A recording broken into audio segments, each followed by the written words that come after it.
So, the question is, what is the purpose of government? Why do we have governments? What are they supposed to do for us anyway?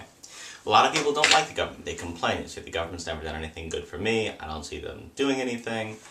So let's backtrack. Let's figure out why humans, in the very first place, created governments. Back in the day, there were no governments. So let's think about what that would be like. First of all, there's no way to protect your stuff. And there's no way to protect yourselves. Let's say you're a farmer. There's no government. You grow crops. You spend all year planting, weeding, watering, preparing your agriculture for produce and for harvest. You get to the harvest, you do the work, you harvest everything, you have everything, these are your crops, ready to go. You start to store it, and all of a sudden, in the middle of the night, bandits come, they steal the stuff that you worked so hard on, and it's gone. Nothing you can do about it. Except, maybe, you can get some more people together, and you can go and try and take it back. Maybe you kill these bandits, maybe you go after them in some other way, maybe you steal from somebody else. There's no order, there's no security. This is called the state of nature.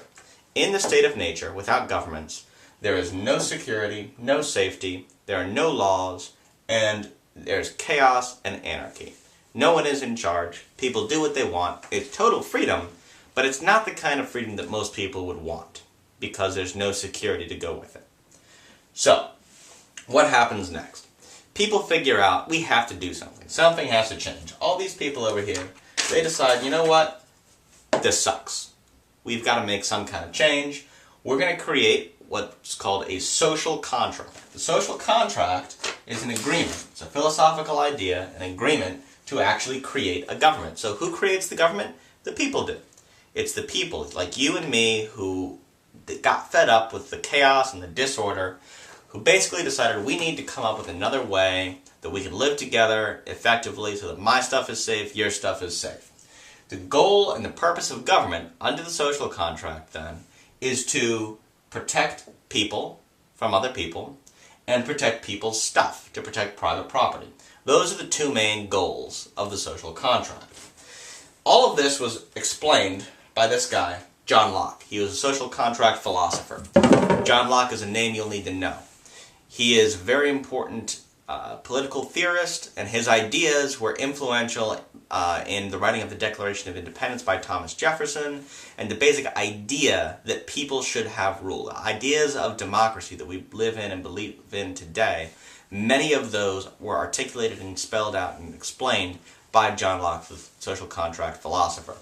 So Locke says everybody has natural rights. There are three natural rights. Number one, everyone has a right to life. Everyone has a right to liberty. Everybody has a right to property. Those are the three things that we have just by existing, by being born into this world. No government can take it away. No person can take it away. We all have these natural rights. So, the job of government, the only job of government, according to John Locke and social contract philosophy, is to protect natural rights. If government is making sure that people have their right to life, that people have a right to their stuff, to their property, and that they are free and people have freedom to move around and choose things in life, then the social contract is being upheld. But Locke says one more thing, and this is where the American Revolution comes in, and this is what we'll talk about a little bit more. A lot of people say the system is broken. If the government, according to this theory, fails to protect natural rights, if government fails to protect people's liberty, fails to protect people's property, or fails to guarantee the right to life, then people have a right to rebel, because a government that fails to do these things would lead us back up to this chaos that we had in the state of nature. So if government fails to protect life, liberty, and property, according to John Locke, people have the right to overthrow that government to create a new government, and that's what we call revolution.